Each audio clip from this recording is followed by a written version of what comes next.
Big பாஸோட இன்றைய நாளுக்கான முதல் ப்ரோமோ ரிலீஸ் ஆகியிருக்கு. ஸோ இந்த ப்ரோமோவில் என்ன நம்ம விஜய் சேதுபதி பேசியிருக்கிறாரு அப்படின்னு பார்த்தீங்கன்னா, இப்போ ஒயில்ட் கார்ட் கண்டஸ்டன்ஸாக ஒரு 4 பேர் உள்ளார போனாங்க இல்லையா, அவங்கள பற்றி தான் நம்ம விஜய் சேதுபதி பேசியிருக்கிறாப்புல. ஏன்னா போகும்பொழுது அவங்க கொடுத்த டைலாக்லாம் இருக்கு இல்லையா, அப்படியே உள்ளார போன உடனே எல்லாத்தையும் இழுத்துக்கிட்டு வந்து வெளியில் தள்ளிடுவேன் அப்படி இப்படின்னு வந்து பார்த்தீங்கன்னா என்னென்னமோ பேசிட்டு கடைசியில் அவங்களும் போயிட்டு பிக் பாஸ் வீட்டுக்குள்ளே சண்டை தான் போட்டுக்கிட்டு இருக்கிறாங்க அவங்கள மாதிரியே. ஸோ அதை தான் வந்து பார்த்தீங்கன்னா ப்ரொமோவில் காமிச்சிருக்கிறாங்க.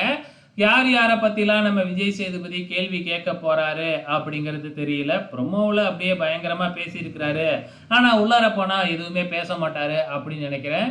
சாண்ட்ரா பண்ணினது வந்து பிக் பாஸே கொடுத்த டாஸ்க்கு தான். ஸோ கண்டிப்பாக சாண்ட்ராவை எதுவும் சொல்ல முடியாது.